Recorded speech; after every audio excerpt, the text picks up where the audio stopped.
Il existe une huile disponible pour seulement 3 dollars dans n'importe quel magasin de produits de santé naturelle à travers l'Amérique qui raffermit efficacement la peau du ventre lâche, fripé, post-grossesse et après une perte de poids, sans chirurgie, sans traitement par radiofréquence et sans une seule visite en clinique. Une seule bouteille suffit pour traiter toute la zone abdominale chaque nuit pendant 2 à 3 mois. Elle fonctionne en pénétrant le derme et en stimulant directement les cellules fibroblastes responsables de la production de collagène et d'élastine. Ce sont les deux principales protéines structurelles qui donnent à la peau sa fermeté et sa capacité à retrouver sa forme après avoir été étirée.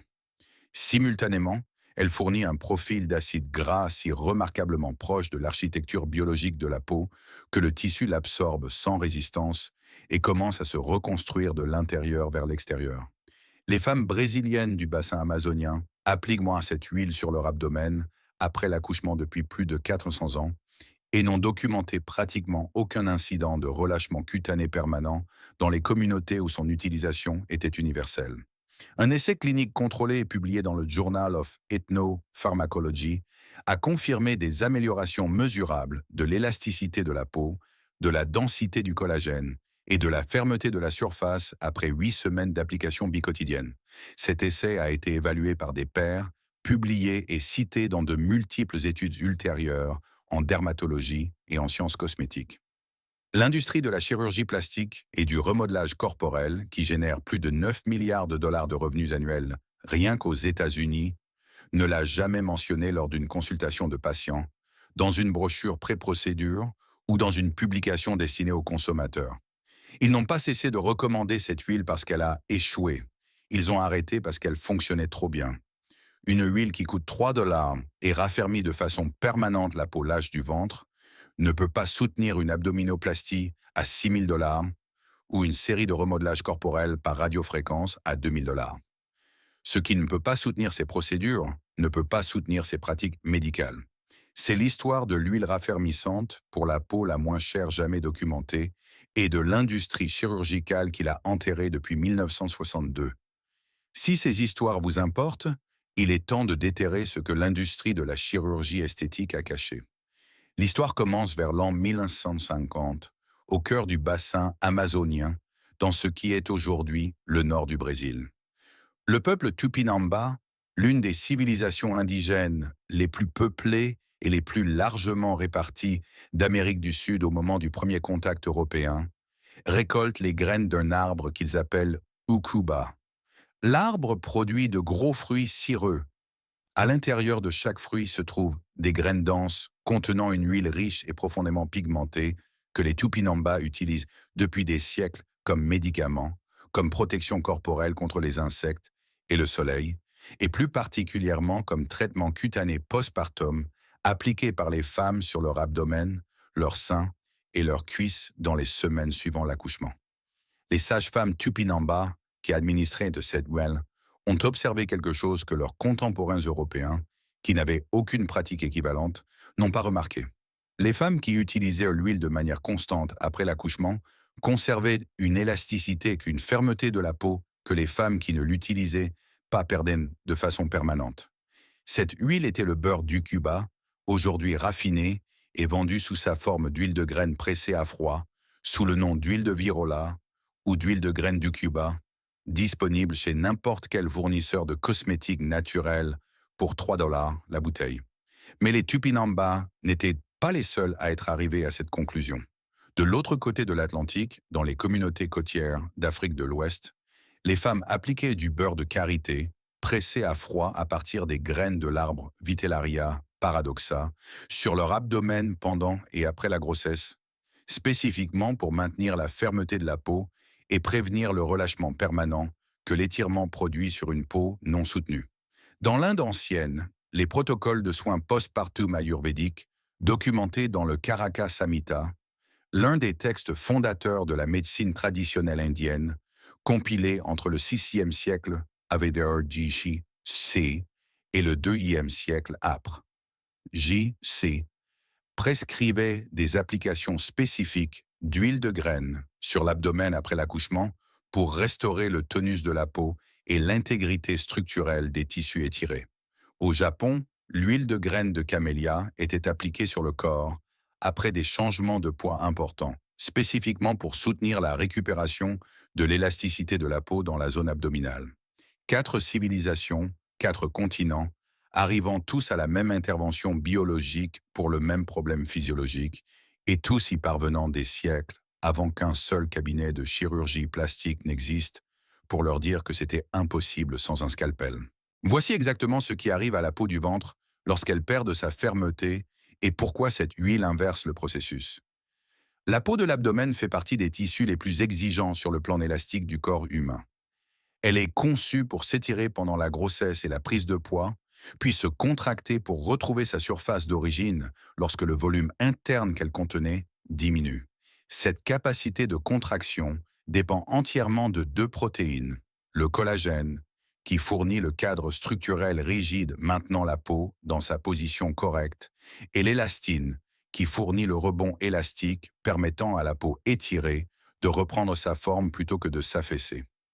Lorsque l'abdomen s'étire plus vite que le derme ne peut s'adapter, le réseau de collagène et d'élastine se déchire de manière microscopique, produisant les marques de surface visibles que nous appelons vergetures.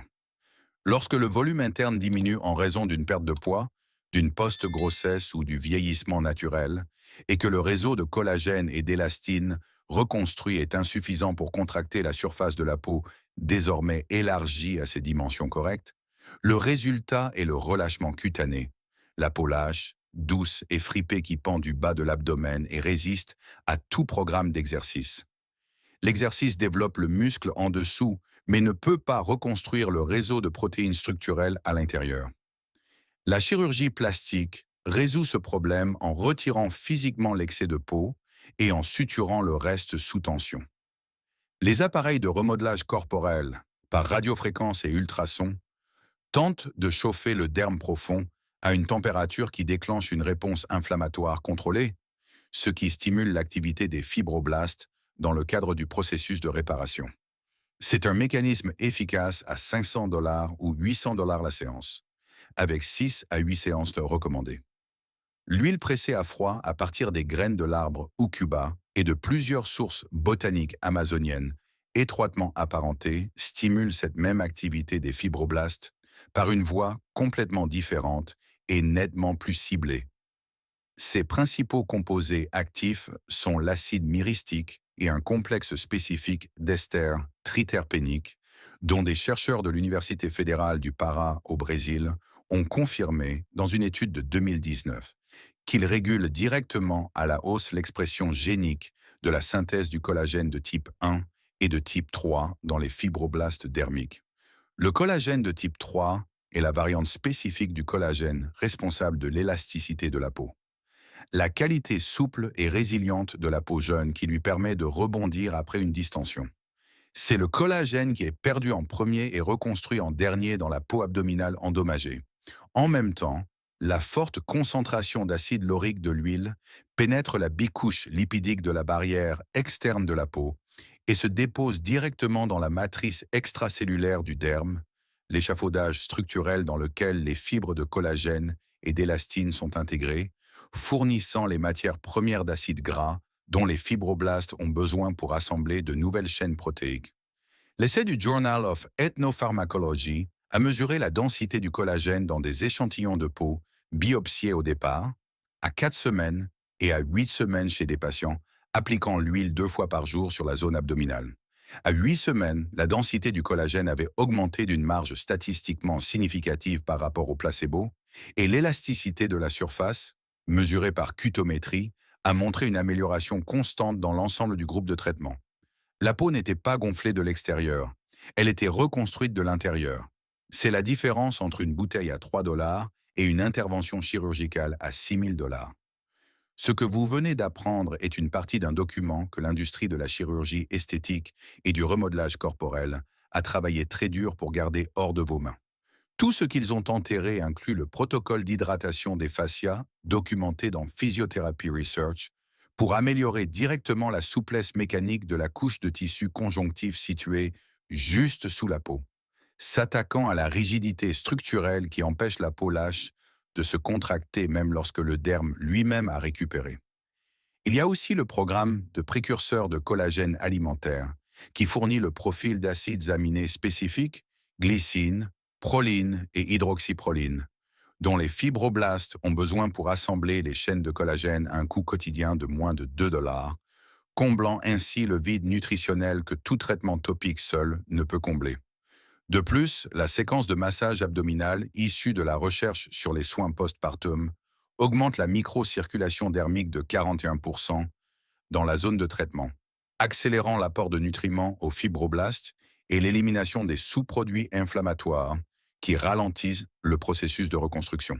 La suppression de cette huile depuis 1962 est la partie de l'histoire qui devrait rendre véritablement furieuse toute personne à qui l'on a un jour proposé un devis de plusieurs milliers de dollars pour une procédure corporelle. En 1962, l'abdominoplastie moderne, la plastie abdominale, a été standardisée pour devenir la procédure chirurgicale qui est pratiquée plus de 130 000 fois par an aux États-Unis aujourd'hui. La technique a été affinée au cours des années 1960 et 1970 pour prendre la forme qui génère actuellement un coût moyen d'intervention de 6 154 $, selon les propres données publiées par l'American Society of Plastic Surgeons. Ajoutez les frais d'anesthésie, les coûts des installations et les soins post-opératoires, et l'investissement total pour une seule abdominoplastie atteint 8 000 $ à 12 000 $ dans la plupart des centres chirurgicaux accrédités. Le remodelage corporel non chirurgical, la radiofréquence, les ultrasons et les traitements de raffermissement de la peau au laser ciblant la zone abdominale ajoutent une autre couche à la structure des revenus. La série moyenne de raffermissement de la peau par radiofréquence pour l'abdomen coûte entre 1 500 $ et 4 800 $ pour un traitement complet. Le marché mondial du remodelage corporel était évalué à 9,2 milliards de dollars en 2023 et devrait dépasser les 14 milliards de dollars d'ici 2030. Chaque dollar de ces revenus dépend d'une croyance fermement installée dans l'esprit de chaque personne qui se tient devant un miroir et tire sur cette peau lâche du ventre. La croyance que le corps ne peut pas reconstruire ce que la grossesse, les changements de poids ou le temps ont endommagé. La croyance que la seule réponse est l'incision d'un chirurgien ou la machine d'une clinique. Vous ne pouvez pas breveter le complexe d'ester triterpénique de l'huile de graine de Virola surinamensis. L'arbre Ukuba le produit dans le bassin amazonien depuis bien avant la conception de toute technique chirurgicale. Vous ne pouvez pas construire un cycle de rendez-vous récurrent de radiofréquence autour d'une bouteille d'huile à 3 $ qu'un patient applique chez lui 2 fois par jour et dont la recherche clinique confirme qu'elle produit des améliorations statistiquement significatives de la densité du collagène sur 8 semaines. Vous ne pouvez pas remplir les créneaux de consultation chirurgicale avec des patients qui savent déjà que leurs fibroblastes sont capables de reconstruire leur propre échafaudage de collagène à partir des matières premières d'une huile de graine, pressée à froid qui coûte moins cher qu'un ticket de bus. L'industrie de la chirurgie plastique et du remodelage corporel ne combat pas ces connaissances. Elle les supprime de la même manière que toute industrie supprime les connaissances qui menacent ses revenus, par un silence institutionnel total et soutenu. Pas une seule mention dans un dossier d'information du patient pré-consultation. Pas une seule référence dans un guide de récupération post-opératoire. Pas une seule ligne dans la FAQ destinée aux consommateurs d'une clinique de remodelage corporel. Pendant 60 ans, depuis que l'abdominoplastie a été standardisée en 1962, cette huile a poussé en Amazonie pendant que l'industrie construisait un marché de 9 milliards de dollars autour du problème qu'elle résout. Si vous êtes arrivé jusqu'ici, vous en savez déjà plus sur la biologie de la peau lâche que 99% des patients assis dans une consultation de chirurgie plastique en ce moment.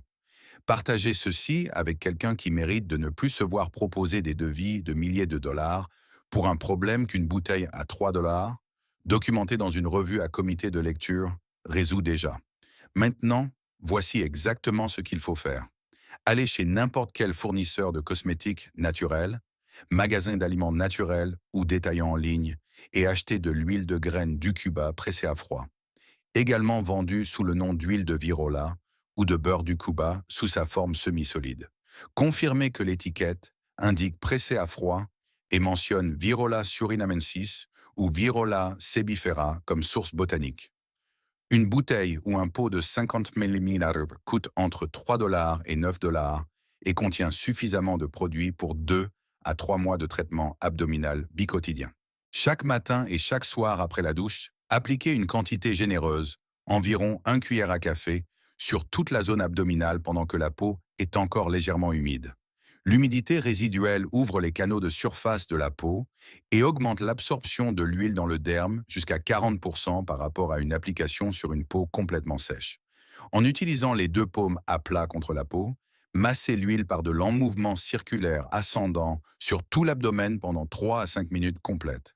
Le massage n'est pas facultatif. L'équipe de recherche qui a documenté les améliorations de la densité du collagène dans l'essai clinique a utilisé un protocole d'application de massage standardisé dans le cadre de la méthode de traitement. Les augmentations de la microcirculation dues au massage manuel sont une composante documentée du mécanisme de stimulation des fibroblastes, non pas accessoires aux résultats, mais en faisant partie intégrante. Appliquée 2 fois par jour sans exception. Le processus de reconstruction du collagène est cumulatif et progressif. L'essai a documenté ces résultats mesurables les plus significatifs à la marque des 8 semaines, avec une application bicotidienne constante. N'évaluez pas à 2 semaines, évaluez à 30 jours pour les changements de texture de surface, à 60 jours pour les améliorations visibles de la fermeté et à 90 jours pour une évaluation complète de l'élasticité.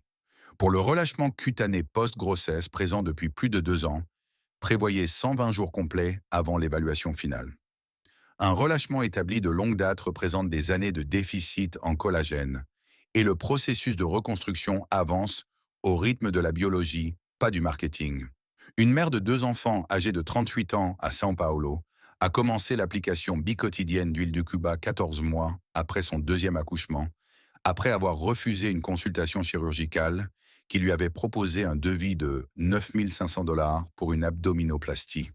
À la 6e semaine, elle a remarqué que la peau du bas de l'abdomen, qui semblait en permanence molle et déconnectée du musclement dessous, avait commencé à paraître plus dense et plus attachée. À la 10e semaine, son partenaire a fait remarquer spontanément que quelque chose semblait différent. À la 16e semaine, elle a publié un témoignage écrit sur une communauté de parentalité naturelle décrivant le changement comme la récupération physique la plus significative qu'elle ait connue en 2 ans d'essai. Le coût total de son huile sur ces 4 mois a été de 11 dollars. Les sages-femmes Tupinamba qui appliquaient cette huile sur les abdomens postpartum dans le bassin amazonien il y a 400 ans n'avaient pas de cutomètre pour mesurer la densité du collagène. Elles n'en avaient pas besoin. Elles avaient des générations de femmes dont les corps leur disaient tout ce qu'un essai clinique a plus tard confirmé en chiffres. Les communautés d'Afrique de l'Ouest qui appliquaient des préparations de graines de karité sur la peau étirée n'avaient pas d'appareil de radiofréquence. Les médecins ayurvédiques qui ont documenté les protocoles d'huile postpartum dans le Caracas Samhita n'avaient pas de bloc opératoire. Ce qu'ils avaient tous, c'était l'observation que la peau étirée, au-delà de sa capacité immédiate d'adaptation, peut être guidée pour retrouver sa forme. Non pas avec un scalpel qui enlève ce que le corps aurait dû garder, mais avec la chimie qui dit au corps de reconstruire ce qu'il a perdu. Cette chimie coûte toujours 3 dollars. L'arbre amazonien qui la produit n'a jamais déposé de brevet. Les fibroblastes de collagène de votre peau abdominale n'ont jamais cessé d'être capables de répondre au signal que cette huile délivre. Ce qui a changé en 1962, ce n'est pas la biologie. Ce qui a changé, c'est qui a décidé de profiter de votre croyance que la biologie ne pouvait pas être aidée. 60 ans de cette croyance ont généré 9 milliards de dollars de revenus annuels en remodelage corporel et une bouteille à 3 dollars a attendu dans la forêt tout ce temps, prête à prouver que chaque dollar de cette somme avait tort. Si cette histoire a changé votre façon de voir votre propre peau, veuillez vous abonner et aimer cette vidéo. Nous découvrons l'histoire et la science qu'ils ont essayé d'enterrer. Cultivons un avenir où la connaissance est accessible à tous. Le prochain coffre-fort d'informations s'ouvrira bientôt et ce que nous avons trouvé ira encore plus loin.